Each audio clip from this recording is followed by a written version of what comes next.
Welcome everyone. Thank you for joining us for today's expert webinar titled Docker and Kubernetes, Why and How. I'm Satyakshi from Spring People. We are India's largest enterprise training provider. I will be your moderator for today's session. In today's webinar, we have our technology evangelist, Himanshu Rathi, who has deep expertise in cloud, DevOps, containers, PaaS, scripting, and related technologies. With over a decade of IT experience, he has been at the forefront of several notable cloud DevOps projects. Wise Snapdeal Cloud Platform, adoption enabling of cloud at Zomato, migration of Jindal Steel to Google Cloud Platform, and assisting in the Avago takeover of Broadcom in the US, to name a few. Himanshu is a keen learner and an avid follower of the latest trends in the technology landscape. Additionally, he holds numerous certifications ranging from Google, AWS, Chef, Docker, etc. So in today's webinar, Himanshu will take us through the compose concepts in Docker along with a demonstration on writing a compose file. He will also discuss the Kubernetes and service discovery by deploying a sample microservice. In the end, he will also throw some light on the Kubernetes ingress controller, followed by a small demo. If you have any question during the session, please type it in the chat box and they will be addressed by Himanshu after the presentation is over. So without further ado, let's start today's session. Now I would like to call Himanshu to start the session. Himanshu, over to you.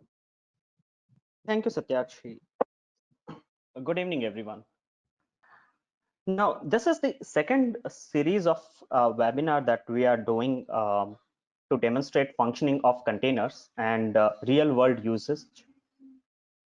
In the last webinar that we did discuss a lot around containers basics, how we can use them, how one can facilitate containers to work with their web front-end applications or the back-end applications, how containers optimize your workload, and the entire deployment process.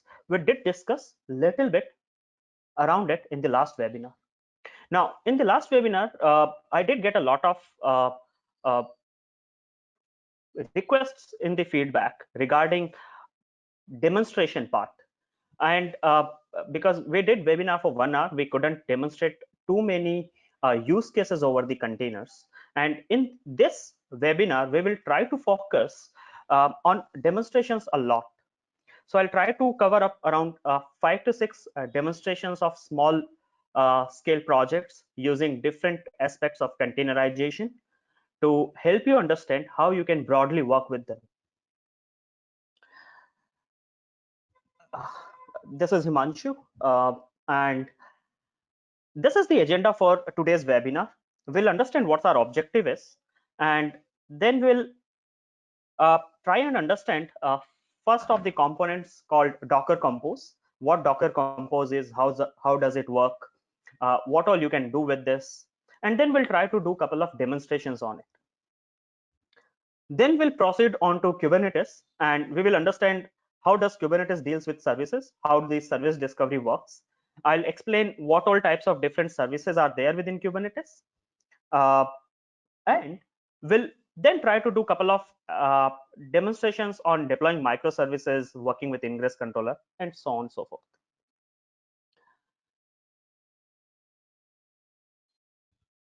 And this is the objective. The objective is to go through a number of demos to see and understand the practical implementation of containers. I have considered Kubernetes as the orchestrator and Compose as multi-container application integrator. Starting with the first topic, which is Docker Compose. So we have heard a lot about Docker. How does Docker allows you to work with images, write Docker file as your image file, and work with the container runtimes with any kind of container image that you have built around. But when you are looking for multi-container applications, something like a microservice kind of an architecture, Docker Compose probably fits into the bill. It allows you to write a single YAML file which is capable of deploying any kind of microservice, and you can also control the kind of interaction that takes place between your containers. Okay, so let's say if service 1 would like to communicate with service 2, how they should communicate. Do they share any kind of volume? Uh, how are they linked? Do they share any kind of environment variables? All those things we can look to control using the Docker Compose. So Docker Compose is a utility for defining and running multi-container Docker applications. Now, with Compose, we will be writing a single YAML file, and in that YAML file, we can write as many services as we want. Now, when I say service, a service could comprise of a single container or more than one container, eventually contributing to your entire application deployment. And once you have written a Docker Compose file, you will look to deploy it using a single command. So Docker Compose has its own command line called docker-compose, using which you can deploy any number of services you have written into the docker-compose.yml file.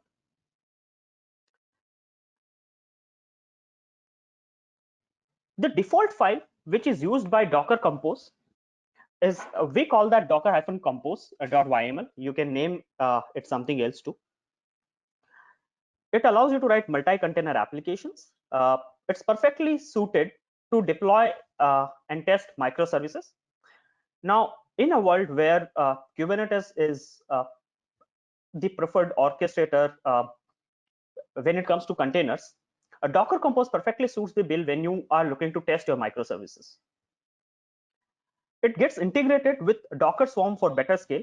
So if you are looking to integrate Docker Compose with Docker Swarm, that's perfectly possible.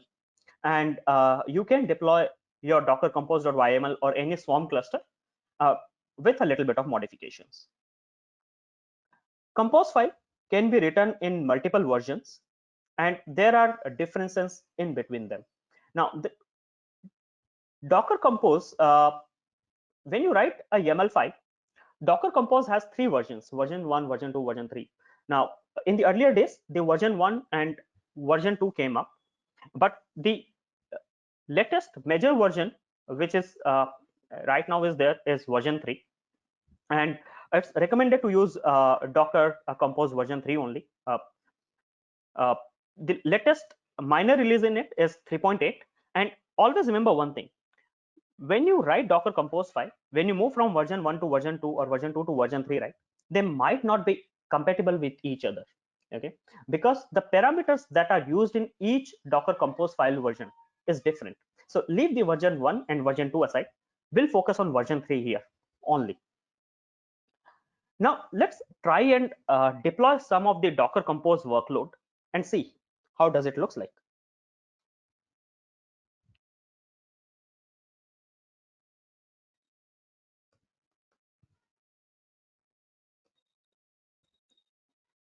Now on my system, Docker for Mac is already installed, and I do have the Docker Compose command line available for me.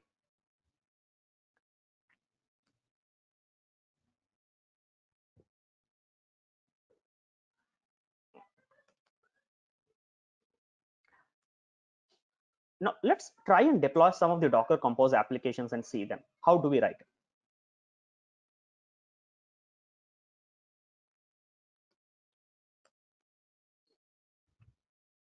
Now, Docker Compose files are written in a very simple way. This is a sample Docker Compose file. If you take a look at it, the first line tells us what is the version of Docker Compose file that we are writing. This determines the version that you are using. Now, if you are looking to write version 2, this would be version 2, and so on and so forth. There is different documentation given for each Docker file version, and hence the reference points are very different. After that, you define services. Now, a service could eventually be your actual service deployment that you are doing, and then you name your service, and then you start deploying your containers. Now, in this use case, I am deploying only one service, that too with one container. Now, I can write multiple services and I can continue to deploy them the way I see fit. Now, let's go through the deployment process. It's a very basic Docker Compose file. We'll do Docker Compose up-d. Docker Compose works on the basis of a project, and every directory from where you initialize it, right, it becomes its default project. Now, once I create this, once I execute it, my application will get deployed and the container will get created. Now, how can we see them? So if I do Docker Compose ps,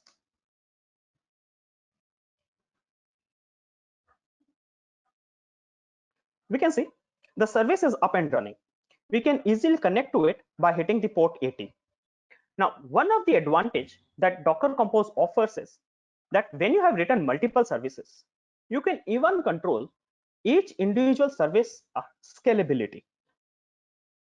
For example, if I would like to scale it up,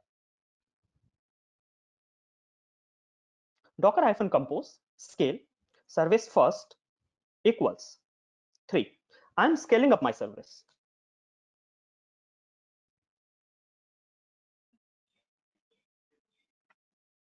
Okay. Now, how many containers do we have running for this service? 3, right? So this allows you to scale individual microservice component with a single command. So right now we have single service, so it doesn't really makes a difference. Once you integrate it with the Swarm, it really gets a lot more powerful. Now let's take a look at the second demonstration, how we can work with it. Now, if I would like to bring it down, I can very easily do Docker Compose down, and the entire deployment done with the Docker Compose will come down, and everything has been cleaned up. Let me show you another demonstration using Docker Compose. Now, in this Docker Compose file, what we have is we have two services written in here, the service 1 and service 2. Now, service 1 is just a front end, which is going to display what is being done by the service 2. Now, the service 2 is actually the logic container, which has a custom image committed by me, and this custom image is going to run a counter in it. Now, this counter is not really going to do much, it's just going to count. It will continue to count 1, 2, 3. Now, whatever this container is going to count, right, that count will be written into a volume. Okay, so this container is going to write some data into this volume, and the other container, the first container, is going to read the information from the same volume. So this is one volume which is mounted to both the containers, and the exchange of information between services is being done via volume. Now, I am making them talk by volume, right? You could even write some other logic, making them talk via REST or in some other ways. Now, let's see how would this get deployed and what will be the experience.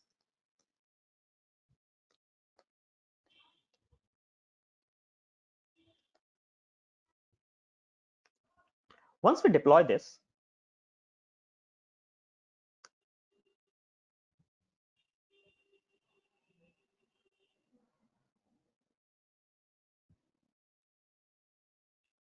okay, this has been deployed.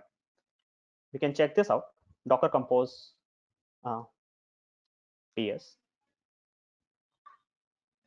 We can see one instance of each container has been created, right? Now, to check the connection, I have mapped port 7000 to port 80 of my container. So on my local machine, if I hit the port 7000, I'll be connecting to this first container.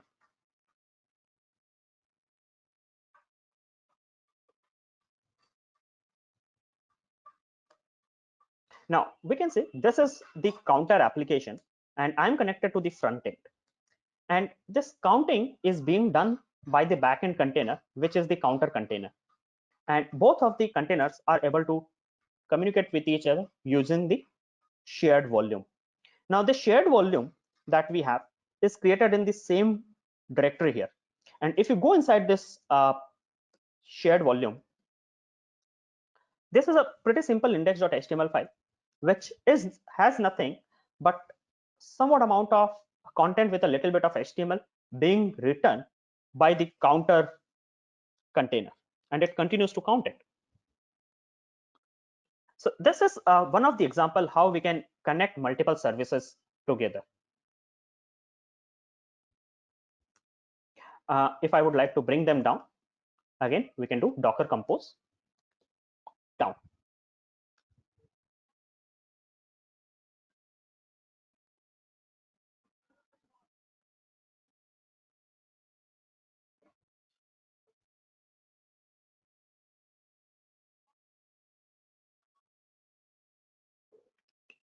Now, moving on to the next thing.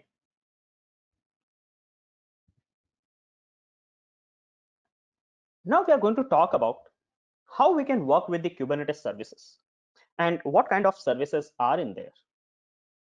Now, Kubernetes is the preferred orchestrator for deploying any kind of microservice that you have. Kubernetes service, let's first understand what it is, then we'll try to understand how many types of the services are, and then we'll try to do a little bit of demonstration on it. Now, Kubernetes service is an abstraction which defines a logical set of pods and a policy by which to access them. Within Kubernetes, we understand that the smallest entity that a Kubernetes cluster deals with is a pod. Now, when you have numerous number of pods deployed, how do you expose them using a single endpoint is what services allows you to do.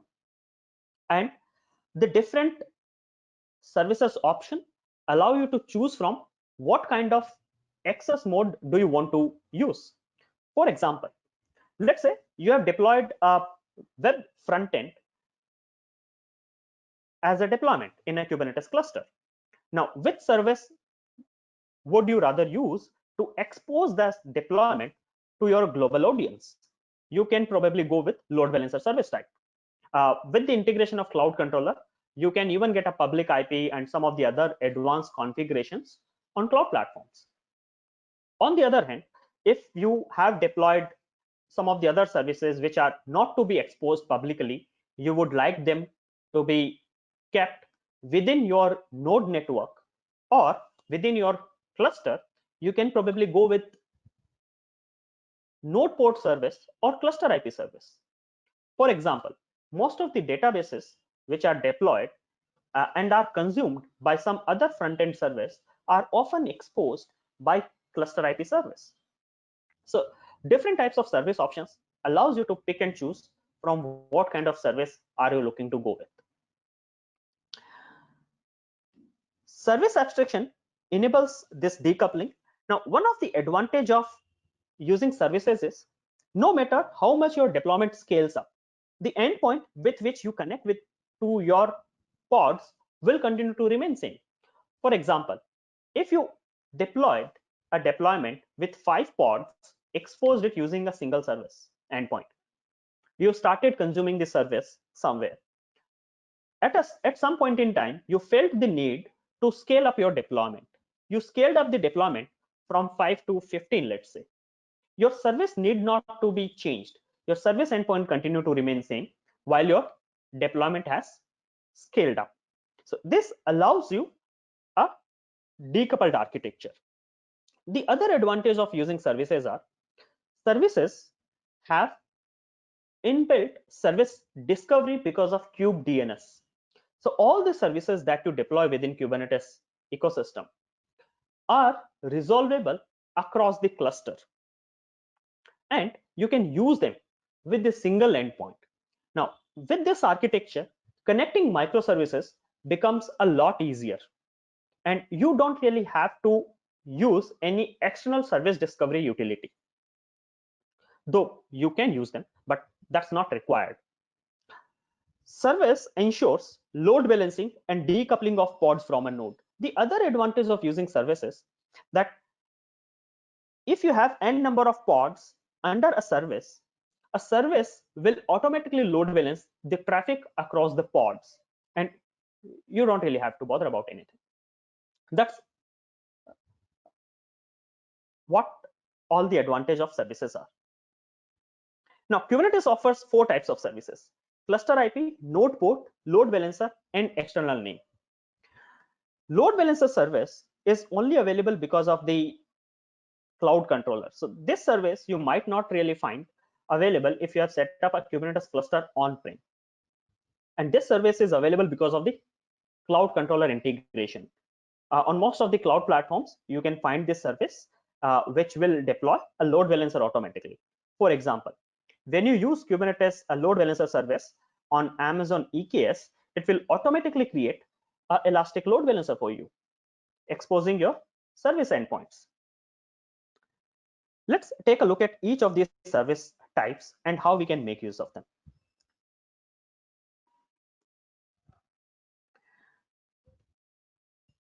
I'm connected to a Kubernetes cluster. And if you see right now, I do not really have anything deployed. Okay, there's nothing running in there. I'm going to deploy a couple of deployments and we'll see how does it looks like.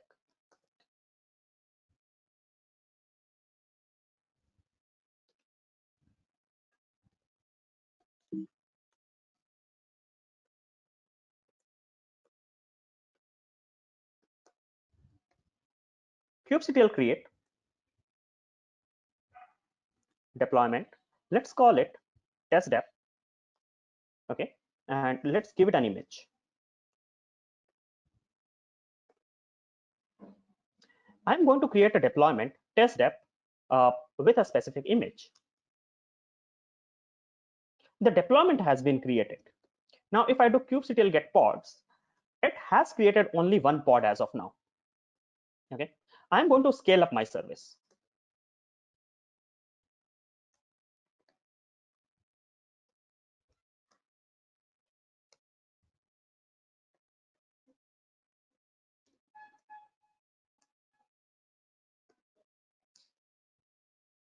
Now, once I've scaled up my service, how do I connect to all these pods which have been created? Now, if you see the number of pods that I have 5 pods running, right? How do I connect with them using a single endpoint? So what I can do is I can use service. Now, I'm going to show you 2 examples of service. So first of all, I'm going to create a service kubectl expose deployment test dep hyphen name. I'm going to call it cluster IP service. Okay, and I'm going to expose it port 80 hyphen target hyphen port equals 80, and I'm going to mention a type. Now, based upon the types that we have understood, cluster IP, node port, load balancer, we can pick and choose anything. Now, let's say if this service is to be only consumed within the cluster, okay, I'm going to go with the cluster IP service. Cluster IP.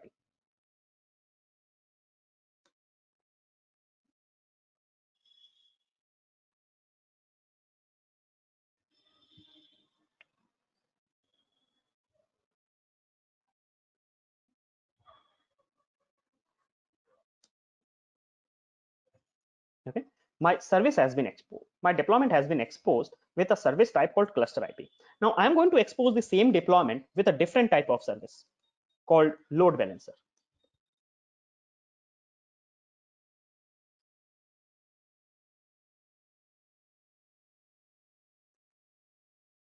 I'm going to call it load service. Okay, we execute it. Now, I have exposed the same deployment using a cluster IP service as well as a load balancer service. Now, if you do kubectl get services, we can see there are two services which we have. This one is cluster IP service. We can see the type here.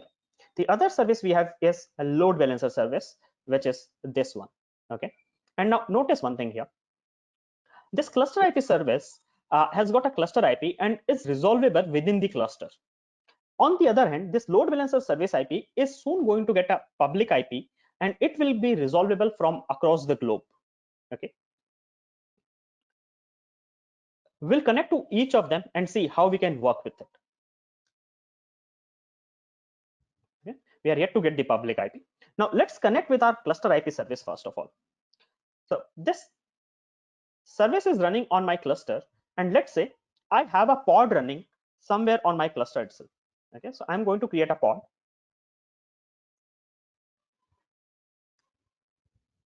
Now this is a standalone pod which has been created. So if I do kubectl get pods, I can see these 5 pods are coming in from the deployments, and this one pod is the pod that I have created. Now let's say I would like to test the service discovery within the cluster. Now notice, if I try to connect with this service, okay, this is a private IP. I cannot really connect with this service from anywhere apart from being within the cluster.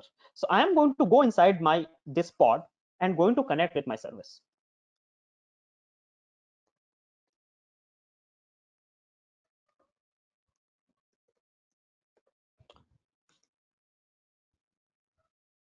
I'm inside my test pod.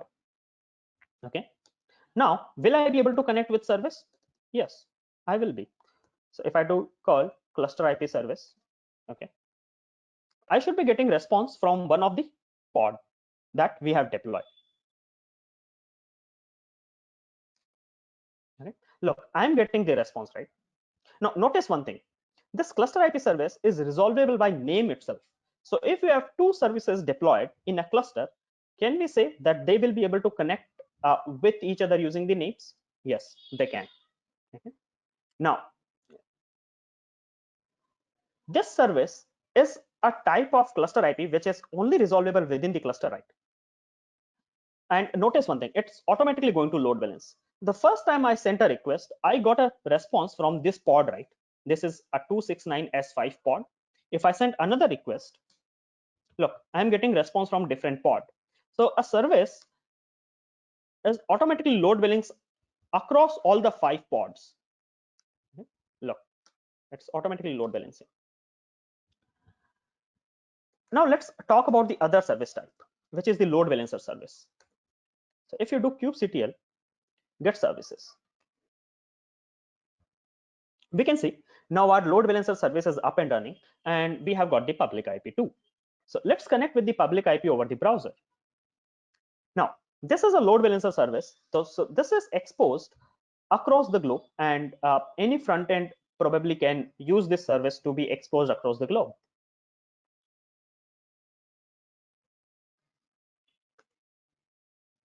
Okay, look, I'm getting the response, and if I refresh it, it will continue to load balance across the pods that we have.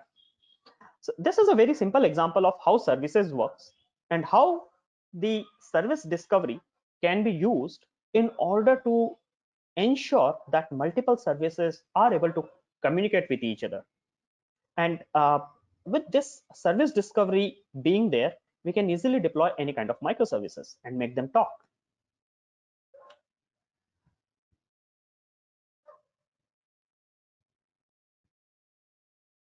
Now, let's try and understand a component called endpoint. What is the job of an endpoint? Now, endpoint is a low-level object of service object within Kubernetes. And what does endpoint do is, endpoint helps you decouple your pod routing from the service endpoint.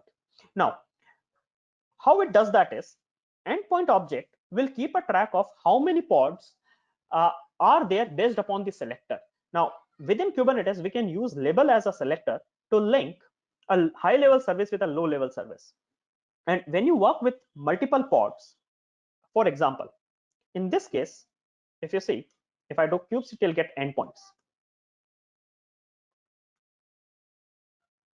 okay, we can see there are two endpoints which are automatically created for us. One is for cluster IP service, the other one is for load balancer service.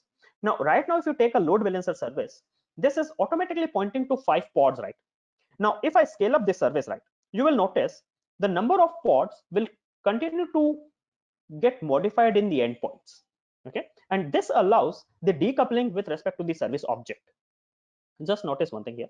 So if I do kubectl scale deployment test depth hyphen replicas equals 1, I am going to shrink my deployment. So I have 5 pods. It will come down to 1 pod now. I have done that. We will notice that the endpoint has automatically shrunk. Okay. Can you see? Now the endpoints are only pointing to the single pod which is available. So the way this has happened while shrinking the availability of the service, when you expand it, the endpoints allow you to decouple. And that is how the service discovery, service uh, load balancing, and uh, services can be consumed within your Kubernetes cluster.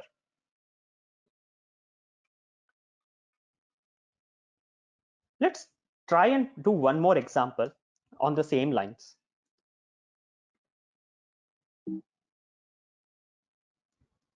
Now, I'm going to demonstrate a multi-container pod. Now, this pod is going to deploy 2 services. This pod is going to deploy 1 service, and this service is of load balancer type. And the pod that I'm going to use in here, this is the same pod that we used with Docker Compose example. You remember we used that counter example just now? Now, I'm going to use the same architecture here. There is one pod which has 2 containers, container 1, container 2. Container 2 is your reading container. Container 1 is going to do some kind of a calculation and is going to count actually. And they are again connected via volume. Okay, so there is a volume which is being used. And then I have a service which is going to expose my pod. Okay, and when we hit the service, we see the counter coming up. That's the entire objective.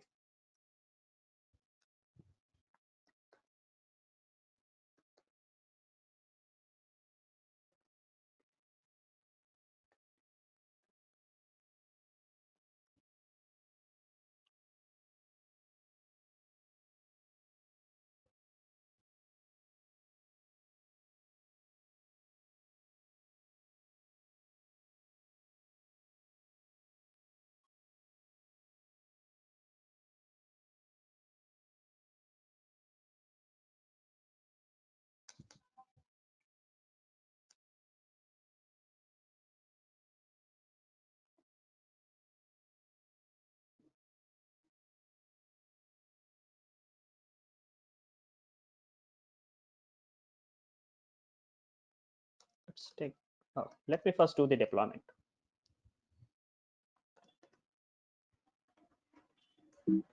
So we are going to deploy this. Okay, the pod and the service has been deployed. Now let's do a bit of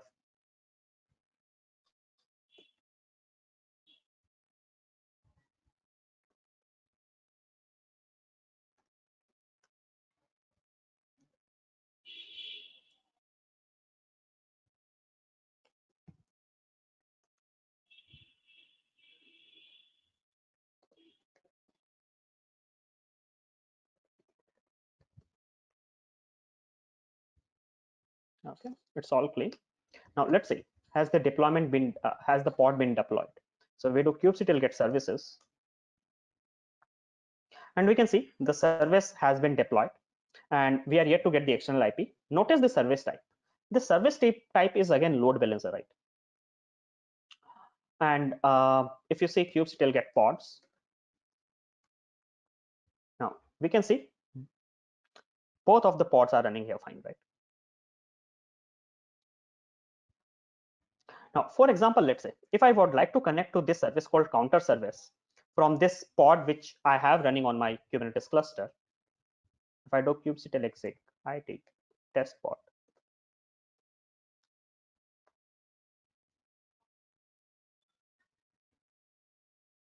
Okay, I'm inside the pod. And how can I connect with this? If I do curl on my service name, okay, look, can you see a counter coming up with a little bit of HTML around it? So this is how a service is able to connect. Now let's try connecting over our browser.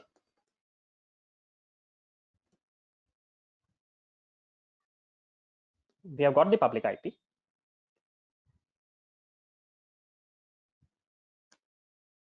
Okay. Now there's a public IP and it's deployed. Now this is a single service deployment with two pods where two of the pods are interacting with each other. With single pod, but with two containers, and two containers are interacting with each other.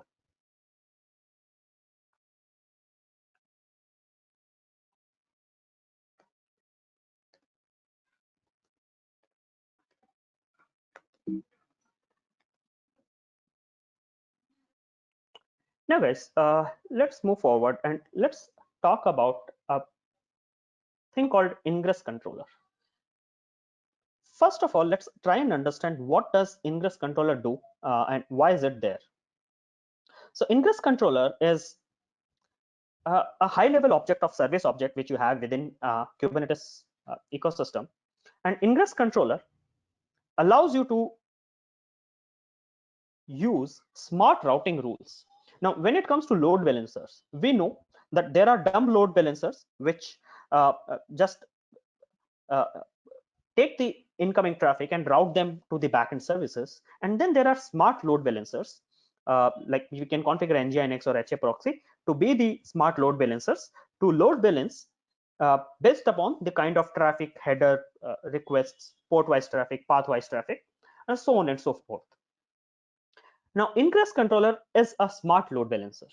And what ingress controller will do is when the request comes in, based upon certain matrices, it will have some kind of rules defined in it. It will evaluate those rules. And once as it has evaluated those rules, it will route the traffic to individual services. Okay, so even if you have multiple services, you can route traffic to multiple service endpoints based upon the path, based upon any other metric that you have. Now, let's see how do we do it. Now, for this use case, what am I going to do is I'm going to build first of all two container images, and those container images I am going to then push, and then I'm going to deploy them as deployment on my cluster, and then I'll expose them as service, and then I'll deploy the ingress controller. Okay, so there are a couple of Docker files, there are a couple of HTML files, and then there is an ingress.yml using which I'll be connecting my services with the rules which are predefined. Now take a look at the rules which are predefined. Before that, let's try creating it. So I'll start with the Docker build. So I'm going to do Docker build, and then I'm going to name my image.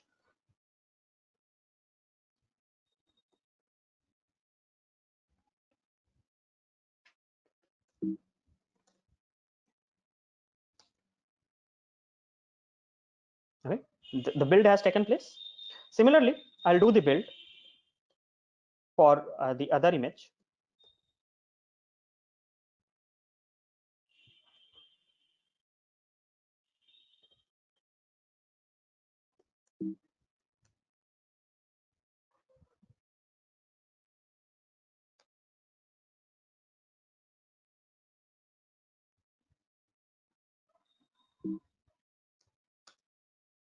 The build has taken place. Now let's push them to Docker Hub so that we can fetch them on Kubernetes cluster and make use of it. Before that, I'll do Docker login.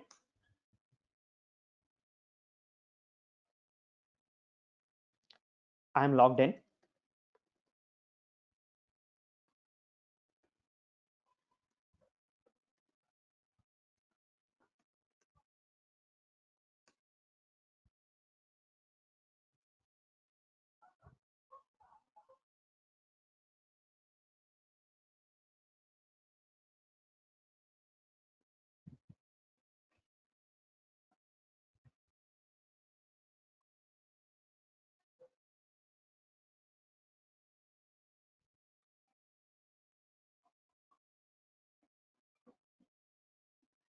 Let's push the other image.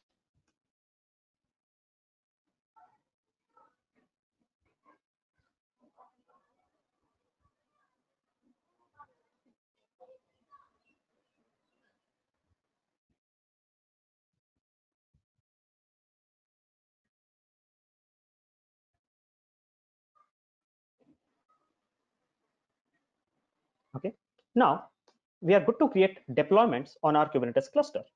So let's create deployments. kubectl create deployment. Let's call it green dep,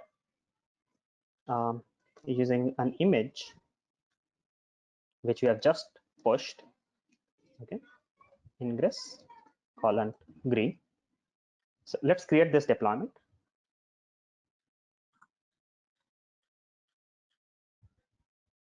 Similarly, let's create the other deployment using the other image.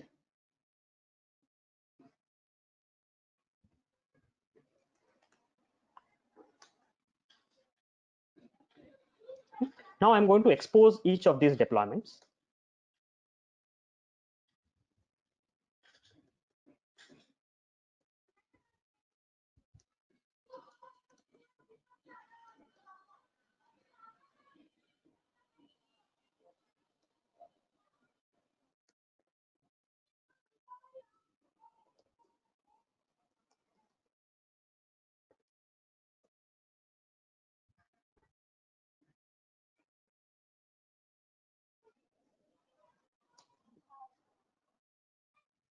Now let's expose the yellow deployment that we have.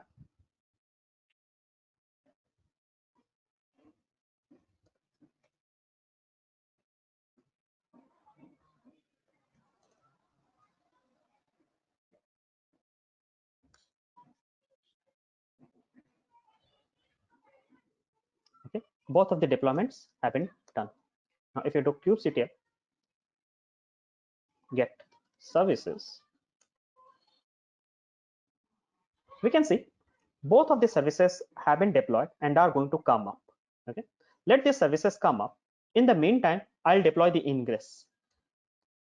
kubectl apply -f ingress.yml, and then we'll try to take a look into what's in there in that YML file.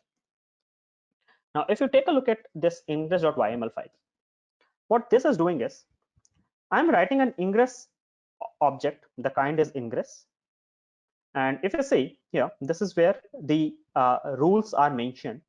It says if a request comes on the specific path, route it to a specific service. And we already have, I have just used these service names to expose my deployment, right? So based upon the request path, it is going to route us to specific services. Now there is no default backend defined, right? Now within an ingress controller, you can even define default backend. You can even control the request port wise. Okay, I'm using the default port here, not anything else. If we do kubectl get ingress, we should see a new object has been created called ingress object. There are multiple ingress controllers which are available, which you can make use of.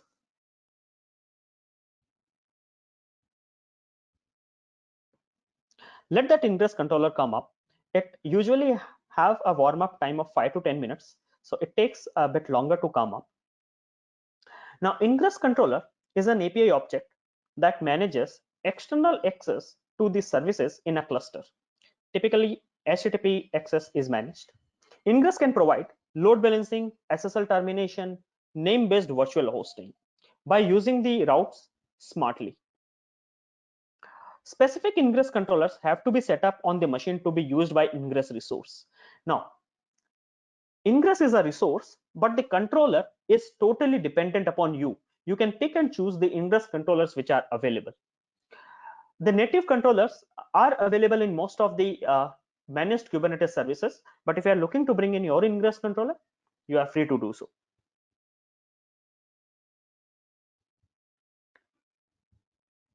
Now, ingress controller is also facilitated because of the cloud controller. So if you are running a Kubernetes cluster on-prem, the integration of ingress has to be configured in order to make a use of this. Now let's see if our services are working fine. So let's see, have we received the ingress IP? Okay, we have got the ingress public IP, right? And let this become available once. Now, if I do kubectl get pods, let's see if our services are working fine first. So we have this test pod. I'm going to go into it.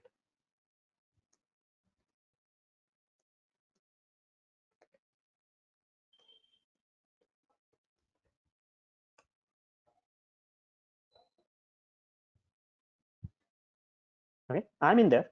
And if I try to connect both of my services, which I have deployed on their name, on let's say a specific path, okay, I'm getting the response.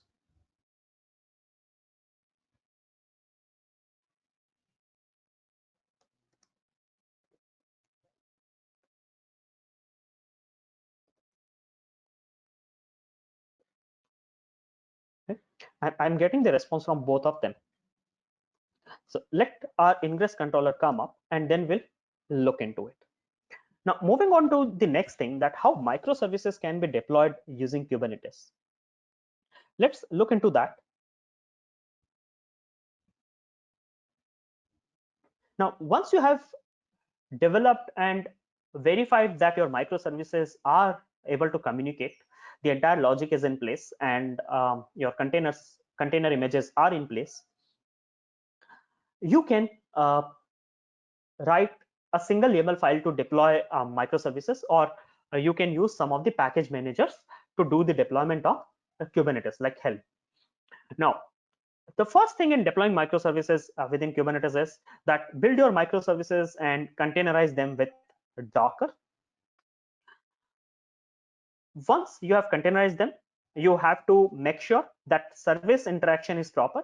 So if you have n number of services within your uh, application, you have to make sure that the service interaction is according to your requirement or your mandate. That includes ensuring the data layer interaction, security, authentication, session management. Each of these things you have to consider. Once the structure is built up and each of these things are in place, you can write a Kubernetes manifest. Now, a manifest is nothing but the YAML file. Now, you can write a YAML file, or like I said, you can package them in order to deploy. Now, we are just going to go through one such use case where we are going to deploy a microservice and see how does that looks like.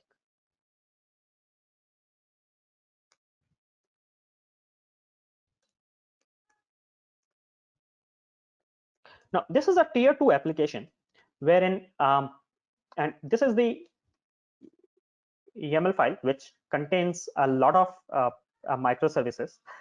Now, here we have multiple deployments and multiple services mentioned into a single YAML file. There is a front-end service which is going to have a PHP front-end, and at the back end there is going to be a Redis master where we are going to save some kind of an information, and that information will only be available as long as this service is up and running. Now, why is it so? Because if you take a look at my Redis master deployment, look, I am nowhere using any volume mounted here. Now, when you do not use any volume, right, whenever the deployment or the pods go down, your data gets lost. Okay, so we could, if we would have wanted to make it persistent, we could have used an external volume with it. Let's see how we deploy them.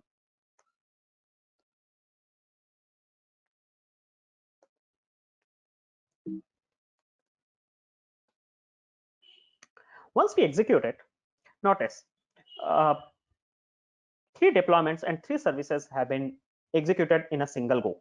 And if we do kubectl get pods, look, your front-end service is running with 3 pods, right?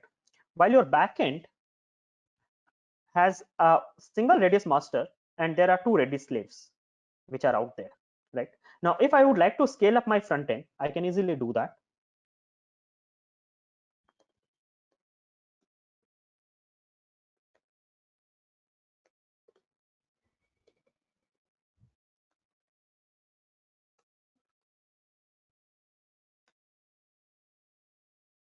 Okay, my front end has scaled up. My back end will continue to serve all the requests which come in.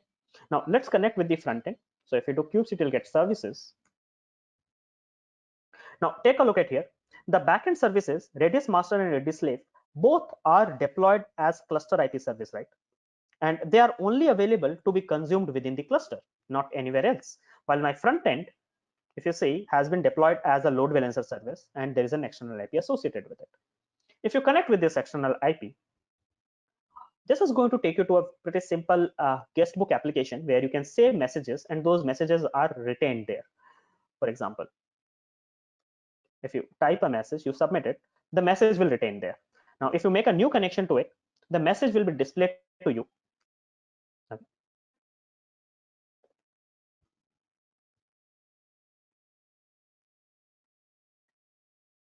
The message will be retained as long as the service is running. But again, the data will not really be persistent. This is how we can make use of it. Now, let's take a look at our ingress controller.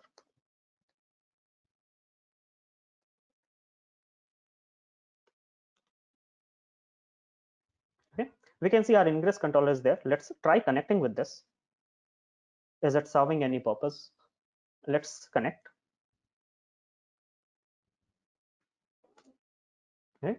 We can see the ingress controller has been deployed, and based upon the path that I pass on, okay, it is going to connect me with the service.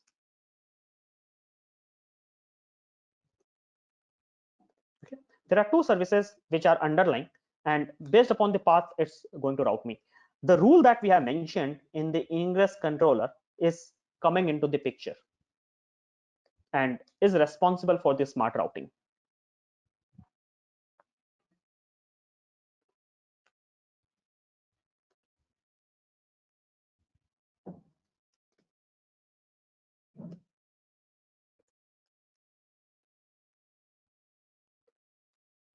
Yeah, this rule, right, is responsible for the smart routing.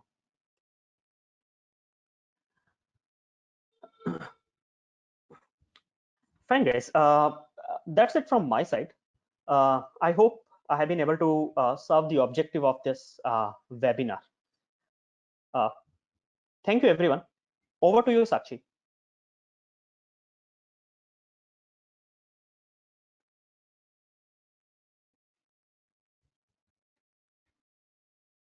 Thanks, Himanshu. I guess Satakshi got disconnected. Thank you so much for this insight about the technology. So, as discussed, I'm making with the organizer because so many questions came from this session. So I hope you can see the questions tab. Ashish, you there? Yeah, I'm there, sir. So can you Okay. see the questions tab, sir? Yeah. Yes. Okay. So please, Thank yeah, you. yeah, welcome, sir. Fine, guys. Well, I'll try to take up questions now.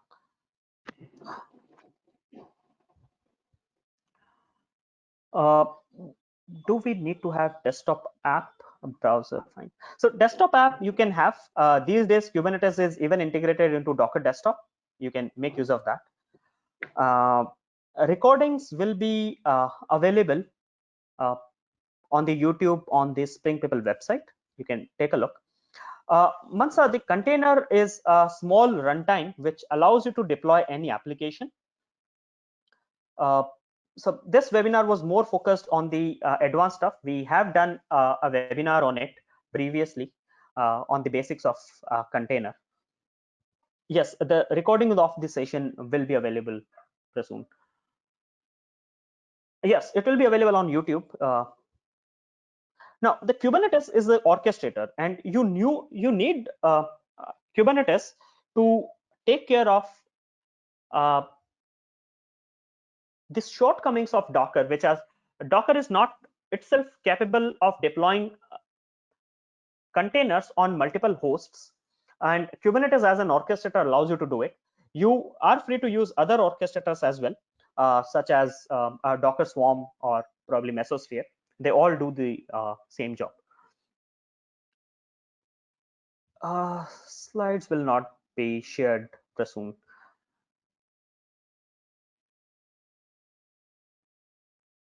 Uh,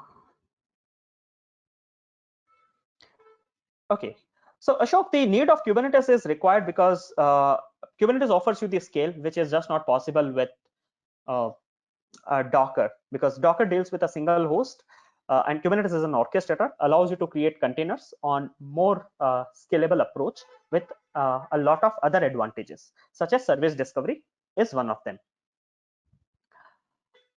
Gopi, a container and a pod. So a pod is the smallest entity that Kubernetes has, and a pod can actually contain one or more than one container, the way I showed you.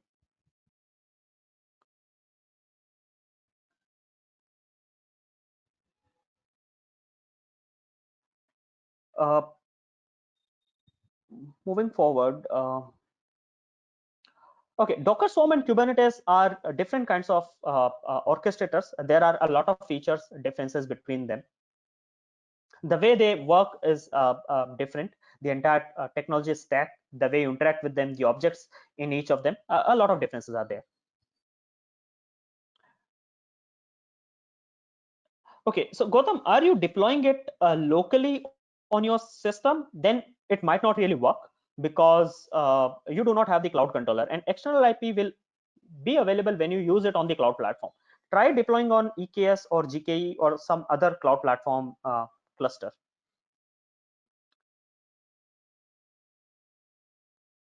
Okay, yeah, the routing takes place because of the routing rules. Okay, and when I deployed the ingress controller, I did define the rules, right?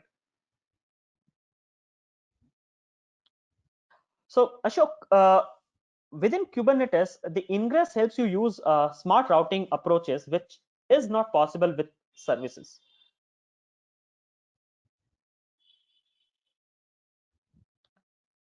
So connect the backend. Jaswant, is very straightforward. You make the DB connection and then communicate with it. Now, how we can deploy? So you can write a pod which probably deploys a DB container and then expose it as a service, and then you can make use of it.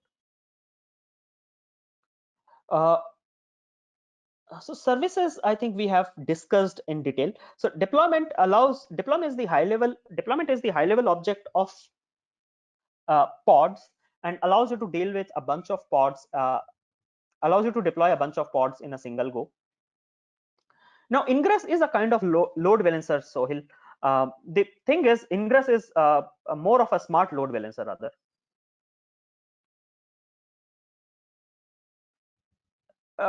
Yes, Narayan, the instructions will not be there, but yes, the video will be available if you would like to see them again. Uh, uh, so ingress is a smart load balancer which allows you to do path-based, port-based routing. What we can also achieve with a little bit of configuration in HA proxy, kind of an ecosystem. Okay, if you are looking to run Kubernetes on your system, Sachin, you can probably use a utility called Minikube, or uh, you can look to use uh, uh, some of the other utilities. Like Docker Desktop has also integrated Kubernetes. It has integrated on Mac for sure. Not sure about the Windows though. Try using Minikube. That should do the job.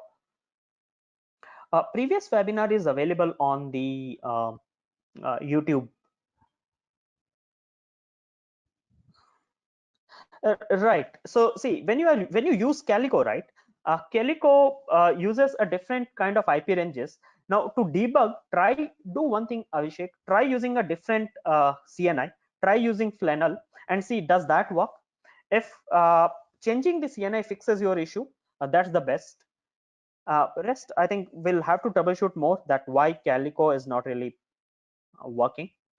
It's supposed to work otherwise.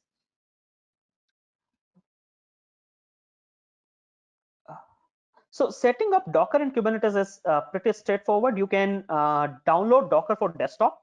Uh, and when you download Docker for desktop, you will have Docker available. For Kubernetes, you can use a utility called Minikube. So Divakar, yes, container for Windows are there, but I'm not sure if they are as optimized as Linux, yes, they are still very large and they do take time. Agree with that. Yeah, ingress is all about your requirement. If you see it fit, you can use it, else not really. Yeah, you can monitor the pods by using some of the monitoring utilities. A lot of monitoring utilities get integrated. Uh, Otherwise, what you can look is if you're looking to monitor the containers within it, that's also possible. So OpenShift is just a variant of Kubernetes. So OpenShift is a product by Red Hat, which has all the fundamentals of Kubernetes in place. So if you know Kubernetes, you can work with OpenShift too. On AWS, there is a service called EKS, which allows you to work with Kubernetes. Yeah, Azure Fabric Service is two different. Kubernetes is more of an orchestrator here. Uh, Egress has no meaning. I mean here. So okay, node port service, Shailendra, you should look to use when you have a service which you only want to expose on your node network, something like a LAN network or something. You don't want it to expose globally, but at the same time, on your node network, there is some machine which is running outside your Kubernetes cluster that wants to consume it. Pod is contained in a deployment and multiple deployments in a service. Not really, Vivek. So a deployment can contain multiple pods, and a service can be linked with a pod via a label. Okay, so label acts as a connector between them. Uh, Previous webinar is on YouTube. Uh, yes, you can use it. You can use it to launch Cassandra pods even. Um,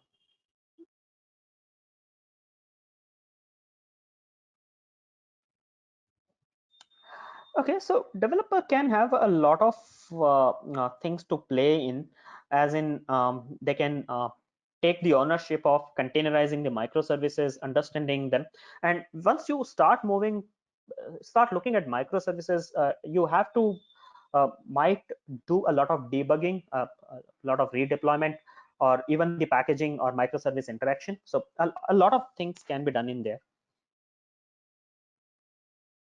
So there is no best CNI as such, but Calico, Flannel, these are the popular ones. Different CNIs work at different network layer and offers different capability.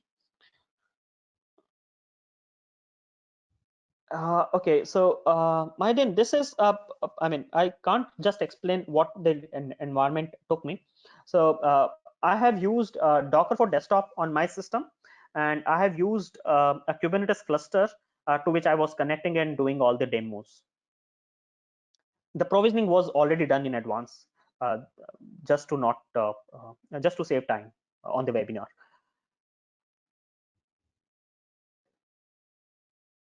Okay, I think guys, that's it. Thank you everyone for joining in. Uh, Stay safe and do take good care of yourself. Um, Thank you, Himanshu. Himanshu, you can hear me? Yeah, I can hear you, Satyakshi. Himanshu, can you hear me? I can. Yes, we Okay. can hear Thank you, you, Himanshu, for Satyakshi. your invaluable insights. Yeah, insights on technology. I'm sure it was certainly a very informative session for all of you. If you guys are interested in learning more about Docker and Kubernetes, do check out our virtual instructor-led trainings on our website, springpeople.com. These VILT trainings are leveraged online from the comfort of your home and flexible as per your schedule and location. If you do not find any suitable batches, we would be happy to discuss and schedule private batches for you. If you don't have time to join live online, then do try out our affordable self-paced courses. For more information, do write to us at training@springpeople.com or call on our number displayed on the current slide. Now we will open the forum. Okay.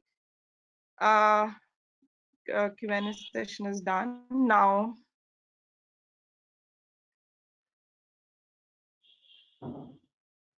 thank you everyone. Recording to all you participants. I request you to kindly provide feedback before signing off, which will help us improve the quality of our future events. Thanks again for joining us today. Signing off on behalf of Team Spring People. Hope to see you again for our next expert webinar. Bye bye. Stay alert, safe, and healthy. Thank you.